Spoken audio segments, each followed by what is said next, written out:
नमस्कार, स्वागत है LNM नोट्स में।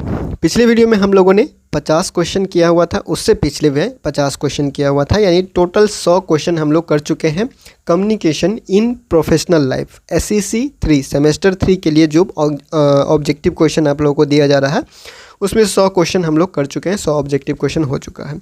आज की वीडियो में भी हम लोग जो है वही करने वाले हैं 50 क्वेश्चन, और 50 से लगभग जो है वो 50 से 55 क्वेश्चन जो है वो इस वीडियो में भी हम लोग कवर करेंगे। और इंग्लिश मीडियम हिंदी मीडियम दोनों के लिए रहेगा।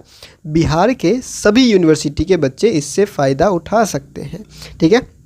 बाकी डिटेल जानना होगा या सिलेबस देखना होगा, इससे पिछले वाला वीडियो देख लीजिएगा या फिर प्लेलिस्ट बना दिया गया है वो जाके आप चेक कर लीजिएगा।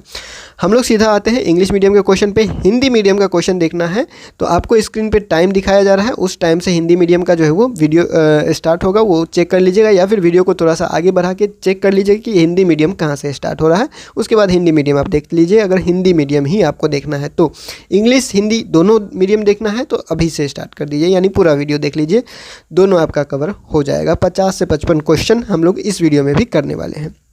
पहले क्वेश्चन पे आते हैं। Question number 1, what is the primary purpose of business communication to achieve organization goals, ठीक है। क्वेश्चन नंबर 2 पे आते हैं। According to Ricks and Gow, business communication is a system that is responsible for affected change throughout the organization. Question number 3, according to the professor J Haast, business communication क्या है? The communication between two or more individual for business administration. Question number 4, which of the following is not a purpose of business communication? To entertain. Question number 5, effective business communication help organizations by reducing mistake and improving efficiency. Question number 6, what is an example of internal communication in an organization? Reports within departments. Question number 7, what is the external communication? What is external communication? External communication क्या है? Information exchanged between an organization and outside entities. Question number 8, which of the following is an example of informative communication in an organization? A memo on company policies is shared. Question number 9, what does analytical communication help within an organization? Evaluating task and performance. Question number 10, persuasive communication is in business aims to build trust and influence stakeholders. Question number 11, vertical communication include which type of communication? Communication between superior and subordinate. Question number 12, upward communication is information shared from subordinate to superior. Upward communication और downward communication में क्या है? मतलब upward communication क्या हो गया? जब नीचे का आदमी, जैसे कि आप स्टूडेंट है, जब स्टूडेंट टीचर से बात करेगा, अपने से ऊपर औहदे के जब आप आदमी से या फिर पोजीशन पे बात करते हैं तो वो हो गया अपवर्ड कम्युनिकेशन। और जब डाउनवर्ड कम्युनिकेशन यानी कम्युनिकेशन ऊपर से नीचे आ रहा है, यानी कि ऊपर पोस्ट पे कोई बैठा हुआ नीचे पोस्ट के अधिकारी की से बात करेगा तो वो हो जाएगा डाउनवर्ड कम्युनिकेशन, ठीक है। सिंपल सा है। और ऑब्जेक्टिव क्वेश्चन धीरे धीरे आपका क्लियर हो जाएगा। नोट्स जो है वो यूनिट 1 का हम प्रोवाइड करवा दिए हुए हैं, तो वो आप जाके चेक कर लीजिएगा। सारा लिंक वगैरह जो भी अपडेट होता है वो हम टेलीग्राम पे अपडेट कर देते हैं, तो टेलीग्राम अगर नहीं ज्वाइन किया है, इंस्टाग्राम ज्वाइन नहीं किया है तो कर लीजिएगा, हर जगह अपडेट कर दिया जाता है, ठीक है। डाउनवर्ड कम्युनिकेशन टिपिकली इन्वॉल्व्स क्या होता है? क्वेश्चन नंबर 13 हमारे पास ये है, तो इंस्ट्रक्शंस और policies from higher to lower level, ऊपर से नीचे की तरफ, ठीक है। Question number 14, horizontal communication happens when information is exchanged between two manager at the same level. Horizontal, देखिए लाइन याद रखिए, horizontal क्या बोल रहा है? horizontal कैसा होता है? तो horizontal लाइन ऐसे होता है, यानी जो सेम लेवल पे बातचीत होगा वो horizontal communication हो गया, ठीक है। vertical communication, vertical लाइन कैसे होता है? तो vertical लाइन होता है ऐसे, ठीक है। तो ये एक तरह से क्या होता है, आपको समझने का तरीका होता है। नहीं भी पढ़े होते तो थोड़ा थोड़ा आइडिया वर्ड से ही लगा लेना होता है, ठीक है। क्वेश्चन नंबर 15 पे आते हैं। Diagonal communication refers to, diagonal कैसे होता है? ऐसे होता है, ऐसे होता है, ठीक है। तो इस तरह से डायगोनल होता है, थोड़ा बेसिक मैथ तो आप लोगों को पता ही होगा, ठीक है। तो diagonal communication refers to communication across department, ठीक है। Question number 16, informal communication is also known as, informal communication अनौपचारिक कम्युनिकेशन जो है वो also known as analytical grapevine communication. ठीक है, ग्रेपवाइन कम्युनिकेशन या ग्रेपविन कम्युनिकेशन, जिस तरह से आप प्रोनाउंस करना चाहते हैं वो उस तरह से कर लीजिए, ग्रेपविन या फिर grapevine communication. Analytic informal communication का दूसरा नाम भी ये होता है। ठीक है, question number 17, which of the following is not a type of informal communication, informal network upward communication. Question number 18, one of the risks of informal communication grapevine is distortion of informal and rumors, information and rumors. Question number 19, managing informal communication effectively can help organization by using it for positive purposes such as reinforcing company values. Question number 20, formal communication primarily ensures a structured flow of work related information. Question number 21, लेकिन ये 1 से शुरू हो रहा है क्योंकि topic change हो रहा है। देखिए, ये अगर ऐसा आपको कहीं पे मिलता है कि जैसे 20 क्वेश्चन हो गया, 25 क्वेश्चन हो गया, उसके बाद 1 नंबर 2 नंबर फिर से शुरू हो जा रहा है, तो ये समझ लीजिएगा टॉपिक चेंज हुआ है, तो नया ऑब्जेक्टिव बनाया गया था, तो उसमें नंबर जो है वो काउंटिंग कंटिन्यू नहीं हो पाया है। ठीक है, उससे फ़र्क नहीं पड़ेगा, लेकिन 50 से 55 क्वेश्चन आप लोगों को कहा गया है, तो एक वीडियो में 50 से 55 क्वेश्चन रहेगा। ठीक है, तो नेक्स्ट है हमारे पास है what is the primary feature of verbal communication. का प्राइमरी फीचर क्या होता है? It involves the use of words either spoken और रिटन। वर्बल नॉन वर्बल तो आप लोगों को पहले से पता होगा क्या होता है, नहीं होता। ठीक है, सेकेंड सेमेस्टर में भी आप लोगों ने पढ़ा होगा, फर्स्ट सेमेस्टर में भी थोड़ा बहुत आइडिया लग जाता है। Which type of communication involves gestures to enhance the spoken message. Non verbal communication में जेस्चर्स, इशारा, हाव भाव का ये सब का यूज होता है नॉन वर्बल में। ठीक है, नेक्स्ट क्वेश्चन हमारे पास है facial expression such as happiness, sadness और anger can convey emotion that help in communicating the message. Question number 4, next question जो है proximity refers to the distance between the speaker and listener. Question number next है हमारे पास what can eye contact during communication convey. Eye contact जो communication के दौरान करते हैं वो क्या कन्वे करता है? तो वो करता है एंगेजमेंट एंड इंटरेस्ट। ठीक है, नेक्स्ट क्वेश्चन हमारे पास है what is the impact of touch in communication. It can convey affection, power or empathy depending on the context. Question number 7, next question which of the following non verbal cues can influence the success of communication. All of the above.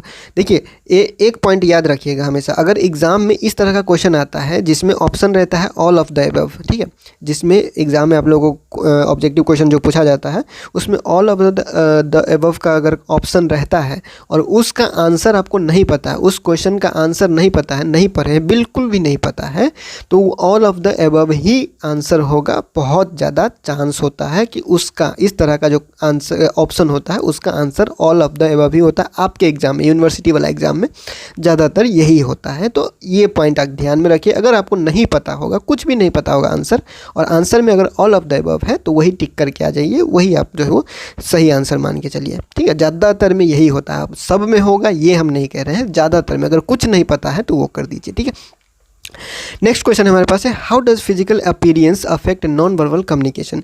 It tells other about your personality, status and professionalism.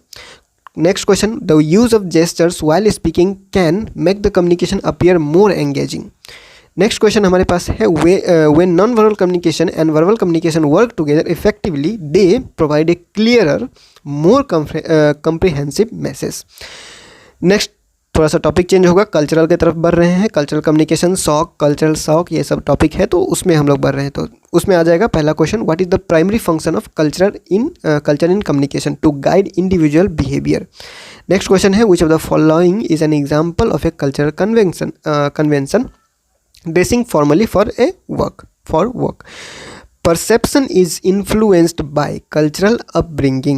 Question number next. What is an example of stereotyping? Stereotyping और एंथ्रोसेंट्रिज्म ये आपके topic में है, ये आपके syllabus में है।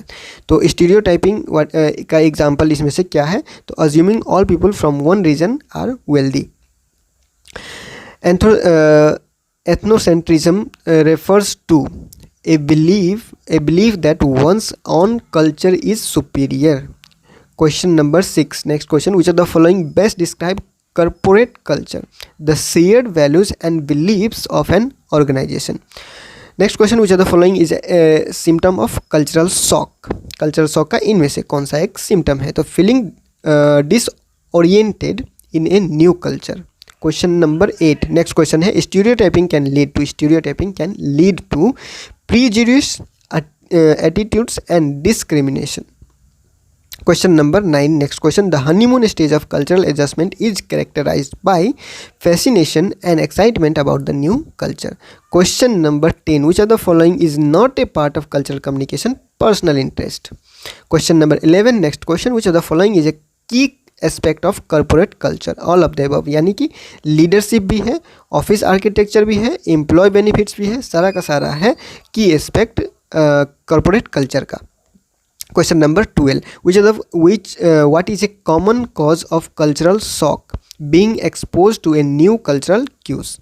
Question number 13. Next question. Which term refers to the feeling of disorientation when exposed to a unfamiliar cultural norms? Cultural shock. ठीक है. Question number 14. Corporate culture influences which of the following? All of the above. यानी कि employee work environment, work life balance policies, social events within the organization. Culture influence, culture जो है वो corporate culture जो है वो सबको इन्फ्लुएंस करता है, इन सबको इन्फ्लुएंस करता है. ठीक है. Question number 15. Next question, which of the following is an example of ethnocentrism. तो इसका आंसर हो जाएगा valuing one's own culture as superior to the others. मतलब अपने आप के कल्चर को, मतलब अपना कल्चर को ही सबसे ऊपर समझना. ये जो समझ के चलते हैं या फिर अपने कल्चर को ही सिर्फ वैल्यू देते हैं और सबसे ऊपर मानते हैं, इस तरह का जो चीज़ होता है वो एथनोसेंट्रिज्म में आता है. नेक्स्ट क्वेश्चन हमारे पास है, what does cultural sensitivity allow in communication? Recognising and accepting differences. Question number 17. What is a key component of multi cultural work environments? इसका आंसर हो जाएगा sensitivity to the cultural differences. Question number 18. Which of the following is a characteristics of stereotyping? Making judgements based on the limited information. Question number 19. Which of the following is a coping missing for cultural shock? Learning about the host country. Question number 20. Next question, which of the following does not typically influence corporate culture? तो 20, 40, 10, 50 question हो चुका है. Next हमारे पास next question हमारे पास है, which of the following does not typically influence corporate culture? National politics. Question number 21. Which of the primary issue with stereotyping? What is the primary issue with stereotyping? It often leads to oversimplified and inaccurate perceptions. तो लगभग 50 question हो चुका है, 51 question हो गया, अब लगभग 55 question है इसमें. विच of the following is an example of ethnocentrism? इनमें से एथनोसेंट्रिज्म का कौन सा एग्जाम्पल है? तो आंसर हो जाएगा a person assuming their cultures practice are superior to the others and dismissing other culture. ठीक है, ये एक बेसिक आइडिया लग जाता है तो ऑप्शन आपको जो है वो पता चल जाता है. ठीक है. Which statement best describe the result of stereotyping? It limits one's understanding and acceptance of individuals from different backgrounds. Question number 24 यानी कि 54 शायद पूरा टोटल मिला है. तो विच of the following is an example of ethnocentric behaviour in A multicultural work place? Believing that only employees who speak the dominant language should be promoted. Question number 25 मतलब कि 55 question आ चुका है इंग्लिश मीडियम में. लगभग last question ही है. How does stereotyping impact communication? It creates barrier leading to misunderstanding and biased behaviour. Hindi में English medium खत्म हो चुका है, अब हिंदी मीडियम स्टार्ट होगा. हिंदी मीडियम देखना चाहते हैं इंग्लिश वाले देख लीजिए, दोनों देख सकते हैं, कोई दिक्कत नहीं है. हिंदी मीडियम का अब स्टार्ट कर रहे हैं. Question number 1. व्यावसायिक संचार का प्राथमिक उद्देश्य क्या है? संगठनात्मक लक्ष्यों को प्राप्त करना. Question number 2. रिक्स और गौ के अनुसार व्यावसायिक संचार एक ऐसी प्रणाली है जो निम्न के लिए जिम्मेदार है. किसके लिए जिम्मेदार है? तो पूरे संगठन में परिवर्तन को प्रभावित करना. प्रोजे हेस्ट के अनुसार व्यावसायिक संचार क्या है? व्यवसाय प्रशासन के लिए 2 या 2 से अधिक व्यक्तियों के बीच संचार. नेक्स्ट क्वेश्चन है, निम्नलिखित में से कौन सा व्यावसायिक संचार का उद्देश्य नहीं है? तो मनोरंजन करना नहीं है। क्वेश्चन नंबर 5, नेक्स्ट क्वेश्चन, प्रभावी व्यावसायिक संचार संगठनों को निम्नलिखित तरीकों से मदद करता है: गलतियों को कम करना और दक्षता में सुधार करना। नेक्स्ट क्वेश्चन है हमारे पास क्वेश्चन नंबर 6, किसी संगठन में आंतरिक संचार का क्या उदाहरण है? एक उदाहरण है, इनमें से कौन सा उदाहरण है? तो विभागों के भीतर रिपोर्ट। क्वेश्चन नंबर 7, बाहरी संचार क्या है? एक्सटर्नल कम्युनिकेशन, संगठन और बाहरी संस्थानों के बीच सूचनाओं का आदान प्रदान। क्वेश्चन नंबर 8, निम्नलिखित में से कौन सा संगठन में सूचनात्मक संचार का उदाहरण है? कंपनी की नीतियों पर एक ज्ञापन साझा किया जाता है। क्वेश्चन नंबर 9, विश्लेषणात्मक संचार किसी संगठन में किस प्रकार सहायक होता है? कार्यों और प्रदर्शनों का मूल्यांकन करना। नेक्स्ट क्वेश्चन हमारे पास है, व्यवसाय में प्रेरक संचार का उद्देश्य है विश्वास का निर्माण करना और हितधारकों को प्रभावित करना। क्वेश्चन नंबर 11, दूरसंचार में किस प्रकार के संचार शामिल है? वरिष्ठ और अधीनस्थ के बीच संचार। अपवर्ड कम्युनिकेशन, ऊर्ध्व अपवर्ड संचार क्या है? ठीक है, तो ये इसका आंसर हो जाएगा अधीनस्थों से वरिष्ठों तक साझा की गई जानकारी।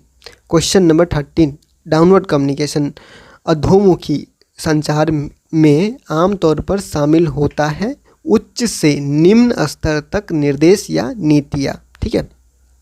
क्वेश्चन नंबर 14, हॉरिजॉन्टल कम्युनिकेशन, क्षैतिज संचार तब होता है जब एक ही स्तर पर दो प्रबंधकों के बीच सूचना का आदान प्रदान होता है। क्वेश्चन नंबर 15, डायगोनल कम्युनिकेशन, विकर्ण संचार से तात्पर्य है विभागों के बीच संचार।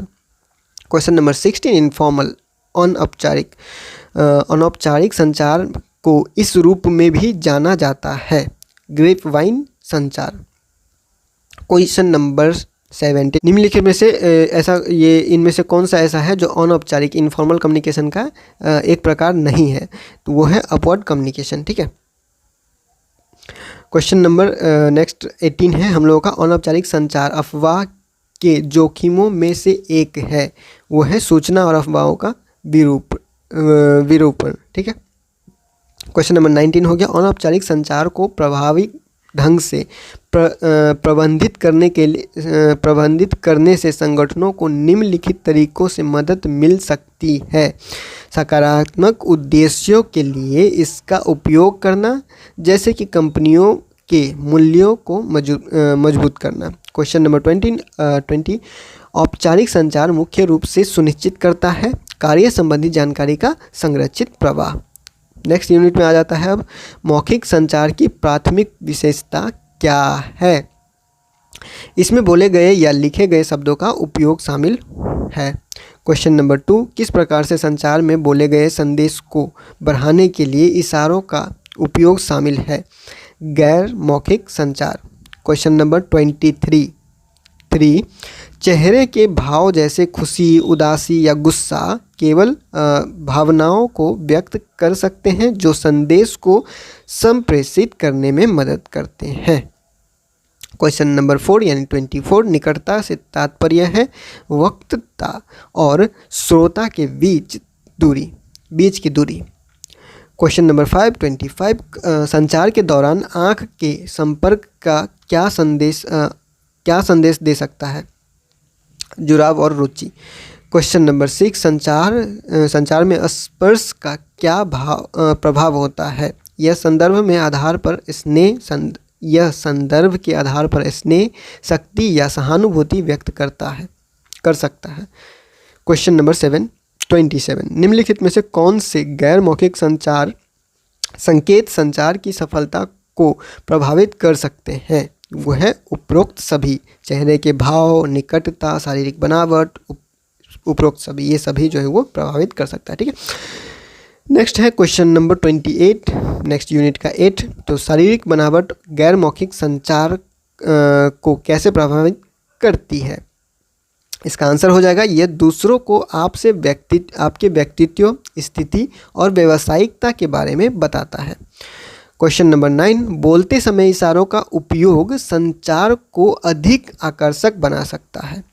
क्वेश्चन नंबर 30, ये हो जाएगा आप लोग का जब गैर मौखिक संचार और मौखिक संचार एक साथ प्रभावी ढंग से काम करते हैं तो वे एक स्पष्ट अधिक व्यापक संदेश प्रदान करता है। ठीक है, यहाँ पे आधा छूट गया, ऑप्शन आना नहीं, पूरा नहीं आया है, लेकिन उत्तर बी लिखा हुआ है, तो बी में देख लीजिएगा क्या लिखा हुआ है पूरा। ठीक है, तो क्वेश्चन नंबर नेक्स्ट में आता है, नेक्स्ट यूनिट बदल चुका है, तो क्वेश्चन नंबर 1 यानी 31 हो गया। अब ये संचार में संस्कृति का प्राथमिक कार्य क्या है? तो व्यक्तिगत व्यवहार का मार्गदर्शन करना।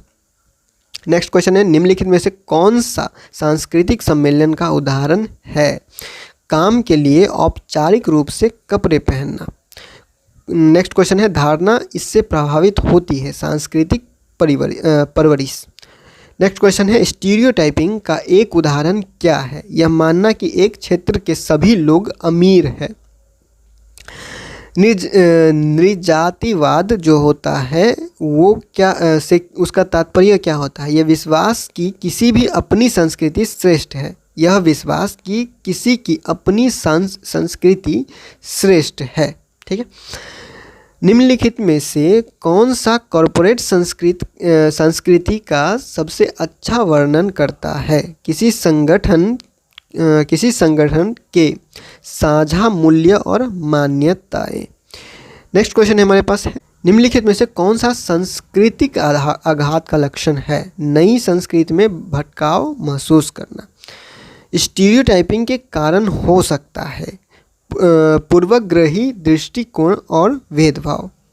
क्वेश्चन नंबर नेक्स्ट, सांस्कृतिक समायोजन के हनीमून चरण की विशेषता है नई संस्कृति के प्रति आकर्षण और उत्साह। नेक्स्ट क्वेश्चन है, निम्नलिखित में से कौन सा सांस्कृतिक संचार का हिस्सा नहीं है? व्यक्तिगत रुचियाँ। क्वेश्चन नंबर 11, नेक्स्ट क्वेश्चन, निम्नलिखित में से कौन सा कॉरपोरेट संस्कृति का एक प्रमुख पहलू है? उपरोक्त सभी। ये सभी जितना होगा, ये जितना है सभी। ठीक है, नेतृत्व शैली, कार्यालय वास्तुकला, कर्मचारी लाभ, ये सभी। नेक्स्ट है हमारे पास, नेक्स्ट क्वेश्चन, सांस्कृतिक आघात का एक सामान्य कारण क्या है? एक नए सांस्कृतिक संकेतों के संपर्क में आना। नेक्स्ट क्वेश्चन, अपरिचित सांस्कृतिक मानदंडों के संपर्क में आने पर भटकाव की भावना को कौन सा शब्द संदर्भित करता है? सांस्कृतिक आघात। क्वेश्चन नंबर नेक्स्ट, कॉरपोरेट संस्कृति निम्नलिखित में से किसको प्रभावित करती है? उपरोक्त सभी। कर्मचारी कार्य वातावरण, कार्य जीवन संतुलन नीतियाँ, संगठन के भीतर सामाजिक कार्यक्रम। नेक्स्ट क्वेश्चन, निम्नलिखित में से कौन सा जातिवाद का उदाहरण है? अपनी संस्कृति को दूसरे से श्रेष्ठ मानना। नेक्स्ट क्वेश्चन, सांस्कृतिक संवेदनशीलता संचार में क्या अनुमति देती है? तो इसका आंसर हो जाएगा हमारे पास मतभेदों को पहचानना और स्वीकार करना। नेक्स्ट क्वेश्चन है, बहुसांस्कृतिक कार्य वातावरण का एक प्रमुख घटक क्या है? सांस्कृतिक मतभेदों के प्रति संवेदनशीलता। नेक्स्ट क्वेश्चन है, निम्नलिखित में से कौन सी रूढ़िवादी की विशेषता है? सीमित जानकारी के आधार पर निर्णय लेना। निम्नलिखित में से कौन सी संस्कृति के झटके से निपटने का एक तरीका है? मेजबान देश के बारे में सीखना। क्वेश्चन नंबर 20, नेक्स्ट क्वेश्चन यानी कि 20 + 30 + 20 50। निम्नलिखित में से कौन सा आमतौर पर कॉर्पोरेट संस्कृति को प्रभावित नहीं करता है? राष्ट्रीय राजनीति। नेक्स्ट क्वेश्चन हमारे पास, स्टीरियोटाइपिंग के साथ प्राथमिक मुद्दा क्या है? यह अक्सर अति सरलीकृत और गलत धारणाओं की ओर से आता है। नेक्स्ट क्वेश्चन हमारे पास, निम्नलिखित में से कौन सा जातिवाद का उदाहरण है?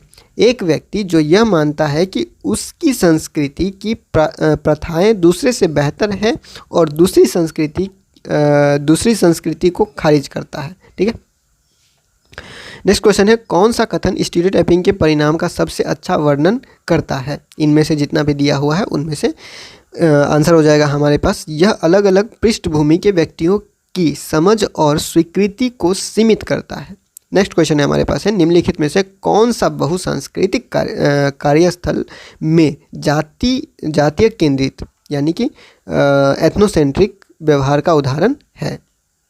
इसका आंसर हो जाएगा हमारे पास यह मानना कि केवल प्रमुख भाषा बोलने वाले कर्मचारी को ही जो प्रमोशन है या प्रमोटेड उसको किया जाना चाहिए, ये जो मानना होता है ये एथनोसेंट्रिज्म में आ जाता है। नेक्स्ट है हमारे पास स्टीरियोटाइपिंग संचार का कैसे स्टीरियोटाइपिंग संचार को कैसे प्रभावित करती है। यह अवरोधक पैदा करता है जिससे गलतफहमियां और पक्षपातपूर्ण व्यवहार होता है। ठीक है, समझ गए होंगे लगभग। अब जब ये आपके पास PDF पहुंचेगा टेलीग्राम पे 1-2 दिन में हम भेज देंगे, या फिर आप थोड़ा पढ़ना चाहते हैं थोड़ा ढूंढ के देखिए, थोड़ा सिलेबस पे लगे, थोड़ा सिलेबस देखिए, यूट्यूब पे सर्च कीजिए, इधर उधर थोड़ा सा जो है वो आप लोग इधर उधर पढ़ने का कोशिश कीजिए, सर्च करने का कोशिश कीजिए। ठीक है, नेक्स्ट हम लोग का रहेगा नेक्स्ट वीडियो में एक्टिव लिसनिंग एंड नेटिकेट के बारे में जो है वो ऑब्जेक्टिव क्वेश्चन रहेगा, 50 से ज़्यादा ही रहेगा, 50-55 लगभग जो है वो 50-55 हिंदी इंग्लिश दोनों मीडियम में रहेगा। तो फिलहाल इस वीडियो में इतना ही, मिलते हैं अगले वीडियो में अगले अपडेट के साथ LNME नोट्स के यूट्यूब चैनल पे।